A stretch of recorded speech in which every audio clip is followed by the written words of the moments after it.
There comes a time in a woman's life when she must learn that silence is not weakness, it is strategy. Not every dream deserves an audience. Every idea deserves exposure. Some visions were placed in your spirit by God Himself, and when He planted them, He didn't ask for the approval of your family, your friends, your coworkers, or your neighbors. He planted it in you because it was tailored for you. Woman, don't share your plans with everyone.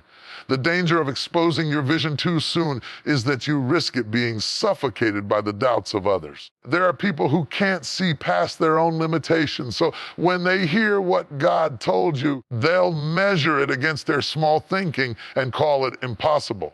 But what's impossible for them is inevitable for you.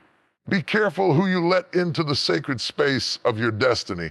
Some people only want access, not accountability. Some only want to hear your ideas so they can imitate them, distort them, or sabotage them. Protect your dream. Guard it as a seed in the soil. For a seed cannot grow if it is constantly dug up and exposed for inspection. Woman, sometimes silence is your strength, not because you are hiding, because you are building. Your silence is not secrecy, it is wisdom. It is understanding that your future does not require everyone's input. You don't need applause to move forward. You don't need validation to obey God. So walk boldly, build quietly, announce when it's finished, not when it's forming. Let your results speak louder than your explanations.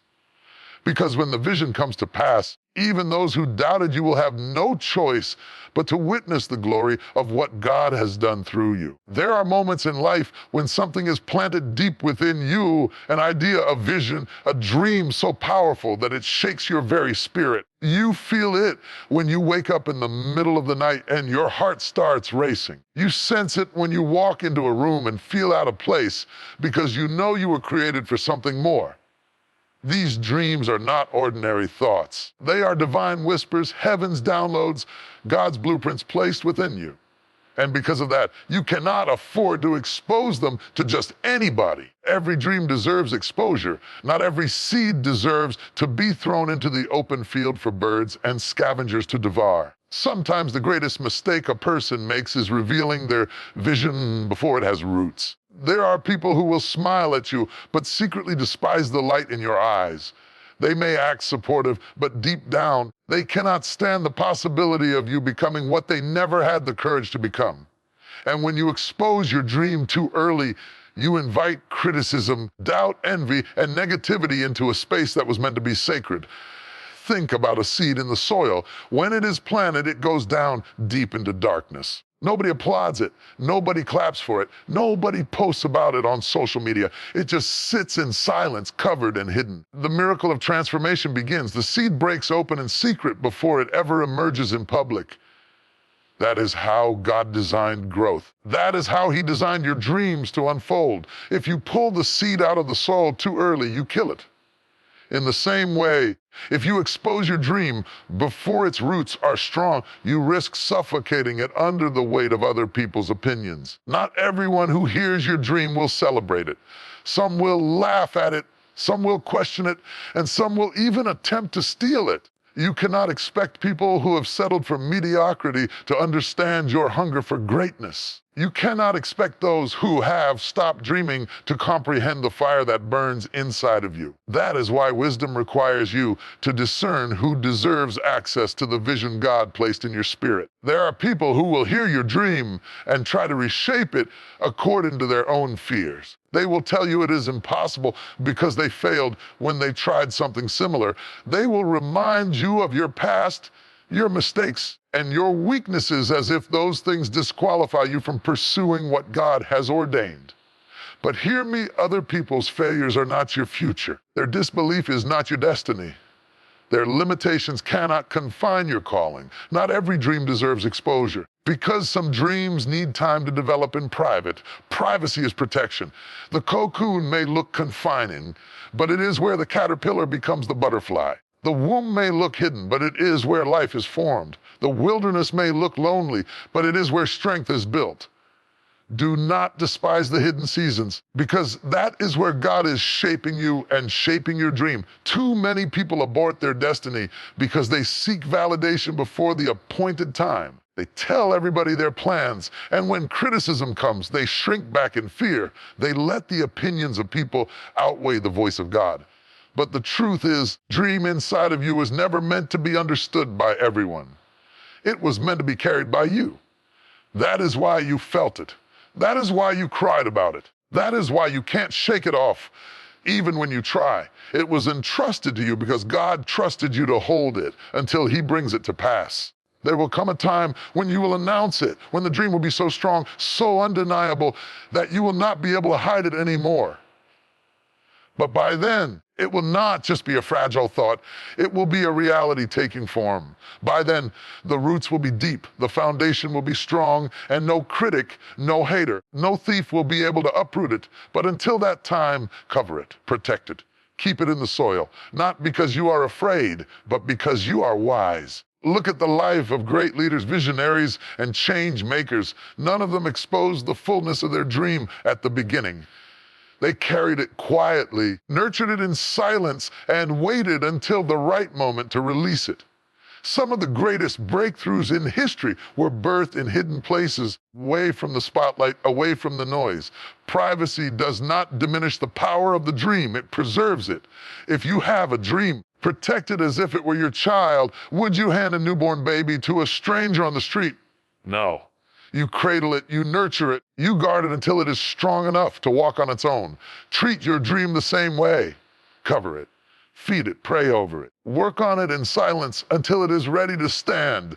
And when the time comes, the very people who doubted you will witness what God has done through you. They may not understand the process, but they cannot deny the product. They may not have seen the nights you cried, the hours you worked, the prayers you prayed, the sacrifices you made, but they will see the results, and the results will speak louder than any explanation you could ever give. Every dream deserves exposure. Some dreams are too sacred to be handled casually. Some visions are too divine to be explained prematurely. Protect your promise. Guard your destiny. Do not waste energy trying to convince others of what God already confirmed in your spirit. Your dream does not need their approval. It does not need their applause. It does not need their acceptance. All it needs is your faith, your obedience, and your persistence. When the season of unveiling comes, nothing and no one will be able to stop it. Until then, stay hidden, stay faithful, and stay focused. The dream is not fragile, it is powerful, but like a seed, it must first grow underground before it breaks through the surface. And when it does, finally blossoms, the world will not just see your dream, they will see the glory of God written all over it. Not everyone who smiles at you is for you. Everyone who claps for you wants to see you win. Not everyone who listens to your dream has the capacity, the faith, or the purity of heart to protect it. Some are dream builders, but others are dream killers. And unless you learn how to discern between the two, you risk placing your destiny into the hands of those who would rather destroy it than see it flourish. Dream killers come in many forms. Sometimes they wear the face of a stranger, but sometimes they are closer than you think. They may be family members, co-workers, friends, even people you once admired. You share your dream with them, expecting encouragement, but instead you receive doubt. You expect support. Instead, you encounter jealousy. You expect celebration, but instead you are met with silence, criticism, or sabotage. These are the voices that attempt to suffocate the life out of what God has birthed inside of you. Dream killers are not always malicious in obvious ways. Some destroy dreams softly with words that sound like concern but are rooted in fear. They will tell you to be realistic, to tone it down, to stop aiming so high. They will try to remind you of your failures, your background, your mistakes, as if those things disqualify you from reaching what God has ordained. They are blind to the fact that the very limitations they place on you are the same ones that held them back from ever pursuing their own purpose. Beware of dream killers, because they have mastered the art of disguising negativity as wisdom. They will say, I just don't want to see you get hurt. They will say, I tried that once and it didn't work for me. They will say, are you sure God told you that? But their words are not about your safety. They are about their insecurity. They cannot imagine you succeeding in spaces where they failed, so they try to hold you down to the level of their own disbelief. Dream killers also come in the form of jealousy. There are people who will never openly admit it, but they resent the light that shines from within you. They resent your courage to step out because it convicts them of their decision to stay comfortable. They resent your hunger for more because it exposes their complacency. They may smile in your face, but behind closed doors, they speak against you. They may act like supporters, but in reality, they are waiting to see you fail. These are not friends, these are dream killers. You must also be cautious of dream thieves. These are those who listen closely, not to encourage you, but to steal what you've been entrusted with. They lack originality, so they prey on the creativity and innovation of others. They take your ideas, strip them of the vision God gave you, and try to run ahead as if it were theirs. That is why discernment is critical. Every ear deserves access to your plans. Not every conversation is meant for public consumption. Some dreams must be hidden until they are strong enough to stand on their own. The Bible teaches us that Joseph had a dream, and when he shared it with his brothers, instead of celebrating, they plotted to kill him. They hated the dreamer because of the dream. What does that tell us? It tells us that sometimes the dream itself provokes hostility. Sometimes the greatness in you agitates the insecurity in others. Joseph didn't do anything wrong. He simply shared what God showed him. But in exposing it too early, he awakened the jealousy that was already lurking in their hearts. That is a lesson for every dreamer today. Beware of dream killers, because some people cannot handle the favor that is on your life. But hear me clearly, dream killers cannot stop what God has ordained. They may delay it, they may fight it, they may plot against it, but they cannot cancel it. Joseph's brothers threw him in a pit, sold him into slavery, tried to erase him from their future, yet the very dream they hated was the dream that carried him to the palace. The dream survived because it was divine. The dream inside of you, if it is God-given, will outlive every attack, every scheme, every jealous spirit, and every attempt to kill it. Still, you must be vigilant. Guard your heart, guard your mind, and guard your conversations. Stop seeking validation from people who don't even believe in themselves. Stop handing your dream to those who have no intention of protecting it. Stop expecting dream killers to see what only you and God were meant to see. Some dreams you must carry in silence, letting your actions and your results do the speaking. Beware also of the dream killer within. Sometimes the most dangerous enemy is not outside of you, but inside your own head. It is the voice of self-doubt, the whisper of fear, constant replay of past failures. If you are not careful, you will become the assassin of your own destiny. You will talk yourself out of opportunities, convince yourself you are unworthy, and bury your own dreams before anyone else has the chance to. That is why you must renew your mind daily, feeding it truth, reminding yourself of who you are, and standing firm on the promises of God. The presence of dream killers is proof that your dream is valuable. Nobody tries to steal or destroy something that has no worth. The attacks, the opposition, the jealousy, they are confirmation that what you carry is powerful. Instead of shrinking back in fear, take it as evidence that your dream is worth protecting. A treasure is always targeted because it has value. Your dream is treasure. Your vision is treasure. Your purpose is treasure. Protect it accordingly, woman. Beware of dream killers, but don't fear them. They can talk, but they can't stop the hand of God. They can criticize, but they cannot undo the calling. They can plot, but they cannot prevail. Your responsibility is not to convince them. Your responsibility is to keep building and keep believing and keep moving forward. The dream inside you is bigger than their opinions, stronger than their jealousy, and more powerful than their schemes. When the dream finally manifests, the vision becomes reality. The same people who doubted you will have no choice but to watch it unfold. They may not clap, but they will witness it. They may not support, but they cannot deny it. And in that moment, you will see that every word of doubt, every act of jealousy, every attempt to kill your dream was nothing more than background noise compared to the glory of what God has done. So beware of dream killers. Not because they have the power to stop you, but because you have the power to choose how much access you give them. Keep your dream close. Keep your faith strong and keep your eyes fixed on the one who gave you the vision in the first place. For if God gave it, no dream killer in the world can take it away. There is something powerful about the way God designed growth. He never begins with the harvest. He never begins with the applause, the recognition, or the celebration. He begins with the seed.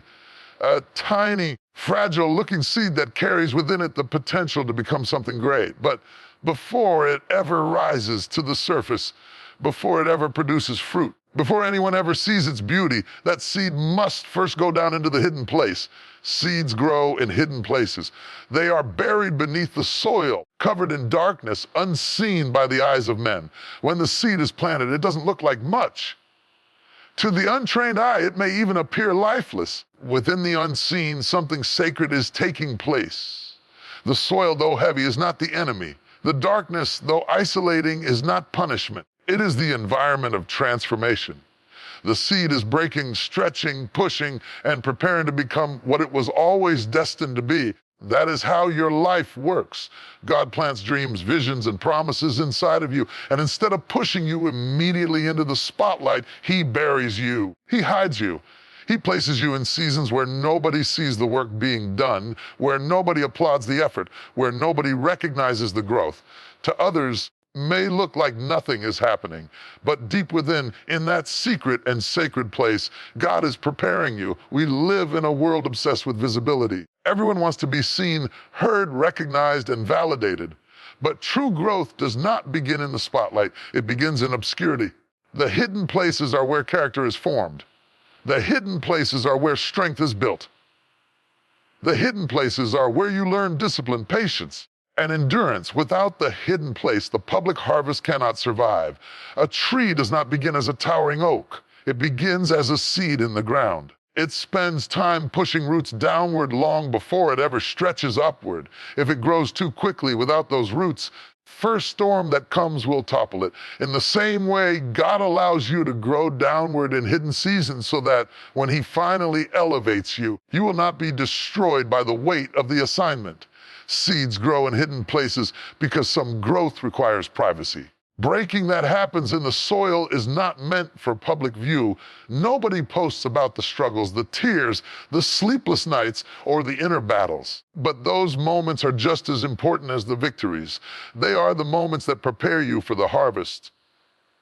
If you despise the hidden place, you will forfeit the strength it produces. Consider the caterpillar in the cocoon. It goes into hiding, wrapped in layers that look like confinement. In that hidden space, transformation is taking place. The wings are forming.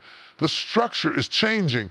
It is preparing for flight. If the cocoon were opened too soon, the butterfly would never survive. Likewise, if your life were exposed too early, before the full work was complete, you would not have the strength to carry what is coming. Hiddenness is not denial. It is protection. Seeds grow in hidden places because some blessings are too fragile for premature exposure. A dream revealed too early can be stolen, criticized, or crushed under the weight of doubt. But in the soil, it is safe. It is guarded. It has time to mature before being unveiled. That is why God sometimes hides you, not because He has forgotten you, but because He is protecting what He placed in you. You may look around and feel unnoticed. You may feel overlooked, unseen, or even forgotten. But remember this, just because people cannot see what is happening does not mean nothing is happening. Growth is taking place beneath the surface. The roots are spreading deep, anchoring you for the storms ahead. The foundation is being built in silence. And when the time is right, what has been developing in private will burst forth into public view, and it will not be denied. The hidden place is not easy. It can feel lonely. It can feel suffocating. It can make you question whether you are really growing at all. But do not mistake silence for stagnation. Do not mistake hiddenness for abandonment. God does His best work in secret places. Jesus Himself spent 30 years in obscurity before 3 years of ministry. Moses spent 40 years in the wilderness before leading Israel. David tended sheep in private before slaying Goliath in public. Hiddenness is part of the process. Seeds grow in hidden places because the hidden place strips you of pride and teaches you humility. When nobody is watching, You learn to work for purpose, not applause. When nobody is clapping, you learn to keep going because of conviction, not validation. That is the kind of strength that sustains you when the spotlight finally comes. If you learn to be faithful in obscurity, you will be trustworthy in visibility. There will come a day when the soil can no longer contain what has been growing. The seed will break through the surface. The dream will manifest. The promise will come alive, and when it does, people will see the fruit, but they will have no idea the breaking, the pushing, and the stretching that happened underground. They will admire the harvest, but they will never fully understand the hidden process that produced it. So if you find yourself in a hidden place right now, do not despise it. Do not rush out of it. Do not curse the soil that surrounds you. Instead, embrace it as the training ground for your destiny. Let it shape you. Let it strengthen you. Let it prepare you. Seeds grow in hidden places because hidden places produce unshakable strength, and when the time comes, the harvest will be undeniable. The tree will stand tall. The fruit will feed nations. The vision will bless generations. What was once hidden will be revealed. What was once silent will speak loudly. What was once buried will bloom beautifully. But until that moment, trust the soil, trust the season, and trust the God who planted the seed in you. Silence has always been misunderstood. In a world that glorifies noise, platforms, and constant chatter, silence can look like surrender. To some, silence is mistaken for fear. To others, silence looks like defeat. But the truth is far deeper than appearances. Silence is not weakness. Silence is strategy. There are times in life when your greatest weapon is not what you say, but what you choose not to say. Your restraint is not a sign of powerlessness, a demonstration of wisdom. A woman who knows when to speak and when to remain quiet holds a strength that cannot be measured by volume. Silence is not evidence of defeat. It is evidence of discipline. Think of the seed in the soil. It makes no sound as it pushes against the dirt, as it breaks open, as it grows roots. Yet in its silence, it is becoming something powerful. The seed doesn't announce its progress every day. When the time comes, the harvest speaks louder than any words ever could. In the same way, your silence during seasons of growth is not emptiness. It is proof that something greater is taking shape beneath the surface. Too often, people feel pressure to defend themselves, to explain themselves, to prove themselves. They believe that silence makes them vulnerable. But what they don't understand is that silence can protect you from battles you were never meant to fight. Not every attack requires an answer. Every critic deserves a response. Sometimes the most powerful move is to let your silence speak, because silence robs your enemy of attention. It keeps them guessing. It refuses to feed the fire of foolishness. When Nehemiah was rebuilding the walls of Jerusalem, his enemies tried to distract him. They sent word after word, invitation after invitation, trying to pull him away from the work. But Nehemiah did not stop to argue with them. He did not write long letters defending his cause. He stayed silent to the noise and kept building. That was not weakness. It was strategy. He understood that the work spoke louder than the words. Silence is strategy because it allows you to conserve energy for what truly matters. Words take energy. Arguments take energy. Defending yourself against people committed to misunderstanding you drains the very strength you need for your assignment. When you stay silent, you refuse to waste energy on the unworthy. You keep your focus on your mission instead of being tangled in meaningless battles. Silence is also strategy because it allows you to hear.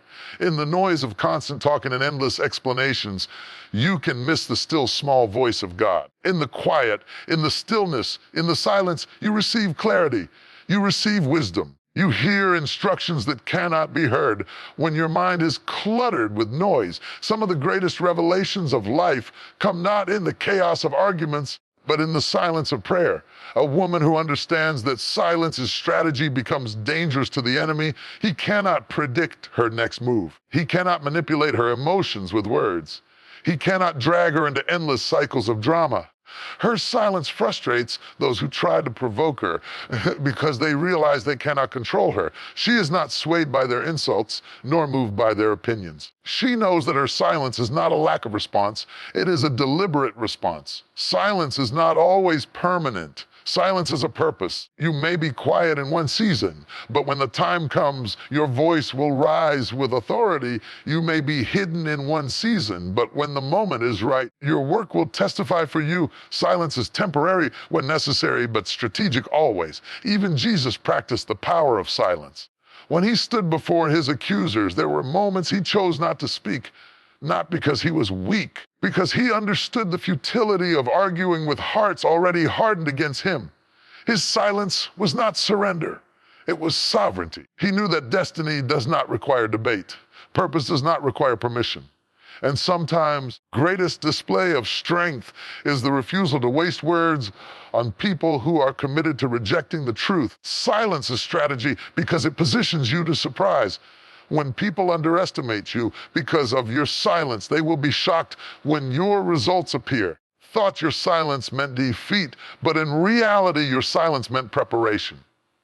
They thought you were finished, but you were only forming. They thought you had given up, but you were just gathering strength. Silence creates the element of surprise because by the time you reveal what you have been building, it is already too strong to be stopped. There is wisdom in knowing that not every plan should be announced. Not every dream should be declared. Silence gives you room to work without interference, to build without sabotage, to grow without unnecessary pressure. In silence, you can make mistakes without the world mocking you. You can experiment without judgment, and you can progress without distraction. And then, when you finally unveil what you have been working on, speaks for itself. Silence is also healing. Sometimes after heartbreak, betrayal, or disappointment, the most strategic thing you can do is go silent. Not to suppress your pain, but to give yourself space to heal without the noise of outside opinions. In silence, you process. In silence, you recover. In silence, you allow God to mend the broken pieces before you step forward again. Healing requires privacy, and privacy requires silence. Do not let anyone mistake your silence for weakness. Weakness is collapsing under pressure. Weakness is surrendering to fear. Weakness is giving up when storms come, but silence, that is different. Silence is the restraint of a warrior who knows her strength. Silence is the patience of a builder who knows her time will come. Silence is the wisdom of a visionary who understands that the foundation must be laid in quiet before the house can rise in glory. Silence is strategy because strategy requires timing. A soldier does not reveal his position before the battle begins. Architect does not release the blueprints before the structure is ready. A master painter does not show half a canvas. They all wait until the moment of completion because they know that premature exposure can ruin the process. In the same way, your silence is not avoidance. It is timing. You are waiting for the right moment to reveal what has been formed in secret. So if you are in a season of silence, brace it. If God has hidden you, trust Him. If you feel unseen, do not mistake it for abandonment. This silence is strategy. It is protecting you, preparing you, and positioning you.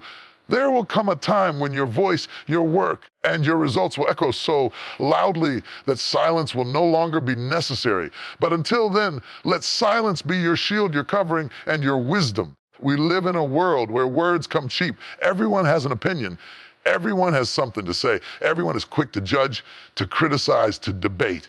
But woman, there comes a time when you must rise above the noise, when you must stop wasting your energy defending your calling to people who will never understand it, and instead let your results speak louder than your words. Words are fragile when not backed by action. Promises without fulfillment are empty.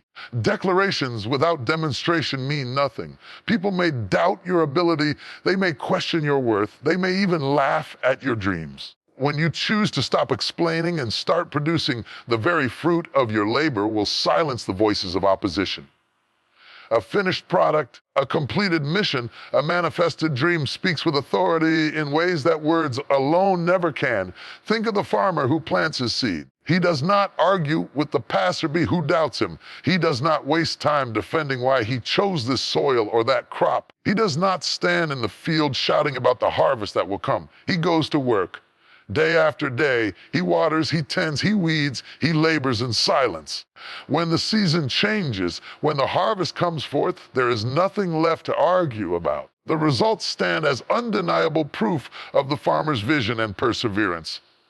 That is the power of results. They speak when you don't. They testify when you are silent. They answer questions without you ever needing to explain. They shut down doubt without you raising your voice. People may not believe in your words, but they cannot deny your results. Woman, you have spent too much time explaining yourself to people who were never assigned to your destiny. You have poured energy into convincing those who were never meant to support you. You have wasted nights defending your dreams to those who secretly envy them. But hear me, you do not need to fight for their approval. You do not need to beg for their acceptance. You do not need to argue your way into recognition. Let your results do the talking. When you produce, when you accomplish, when you manifest the vision, even your enemies will have to acknowledge what has been done. They may not clap, but they cannot deny it. They may not support, but they cannot ignore it. They may remain silent, but silence in the face of undeniable results is louder than applause. Letting results speak louder than words requires discipline. It requires you to hold back the desire to defend yourself every time you are misunderstood. It requires you to resist the urge to respond to every critic. It requires you to stay focused on the assignment, even when the noise around you grows louder. But the discipline of silence and focus is what gives birth to undeniable proof. Jesus himself modeled this truth. When accused, slandered, and mocked, he did not waste his mission explaining himself to those who had already hardened their hearts. He allowed his works, his miracles, his resurrection to be the testimony. The results of his obedience spoke louder than any defense he could have given. That is the blueprint. Stop over-explaining, stop defending, and start producing fruit that speaks for itself. Results also carry longevity. Words may fade, arguments may be forgotten, but results remain. Completed vision leaves a legacy. A finished work impacts generations. What you build, what you birth, what you establish will echo beyond your lifetime. Words may inspire in the moment, but results endure. Results cannot be erased by opinion. They cannot be diminished by gossip. They cannot be undone by jealousy. Results are the loudest sermon you will ever preach. There will always be people who underestimate you. They will look at your past and try to measure your future by it. They will see your starting point and mock your dream. But when you choose to let results speak, you do not lower yourself to their level. You rise above. You do not argue. You achieve. You do not fight for a seat at their table. You build your own. When your results manifest, those who underestimated you will have no choice but to adjust their view. This is why you must not be discouraged when your words are ignored, when your explanations fall on deaf ears, when your vision is too big for small minds. Stop trying to convince. Stop trying to explain. Stop trying to justify. Invest that energy into building. Put that energy into preparation. Channel that passion into execution. Because one day when the work is complete, your results will speak volumes. Consider the student who studies quietly while others waste time mocking her. They laugh, they underestimate, they doubt. But when graduation comes, honor roll is announced. When the awards are presented, her results speak louder than their laughter. Consider the woman who starts a small business while others gossip about her chances. They whisper, they predict failure. But when the business grows, when the customers multiply, when the success is undeniable, her results silence their doubts. This principle applies in every area of life. In your career, in your calling, in your relationships, in your spiritual walk, results carry the voice of truth. You don't have to defend your growth. You don't have to argue your value. You don't have to beg people to recognize your worth. Your results will do all of that for you. Results don't come without labor. They don't come without sacrifice, without persistence, without faith. They require the hard work that nobody sees, the late nights, the early mornings, the hidden seasons of struggle. That is why so few people achieve them. Because the price is high. But the reward is worth it, because when results come, they speak a language that everyone understands. Success silences doubt. Fulfillment silences fear. Manifestation silences opposition. You don't need to talk as much as you think you do. You don't need to argue as much as you've been doing. You don't need to explain yourself over and over again. What you need is to work. What you need is to stay faithful. What you need is to keep building. And when the fruit of your labor blossoms, it will declare what your words never could. Let your results be your answer. Let your results be your defense. Let your results be your testimony. Stop exhausting yourself trying to be understood. Focus on being effective. Focus on producing. Focus on completing what you started. Because in the end, your results will outlive every rumor, every doubt, every critic, and every hater. Results speak louder than words, because words can be debated, but results cannot be denied. Words can be twisted, but results are undeniable. Words may fade, results leave a legacy. And when your results speak, they will echo louder than any voice that ever tried to silence you.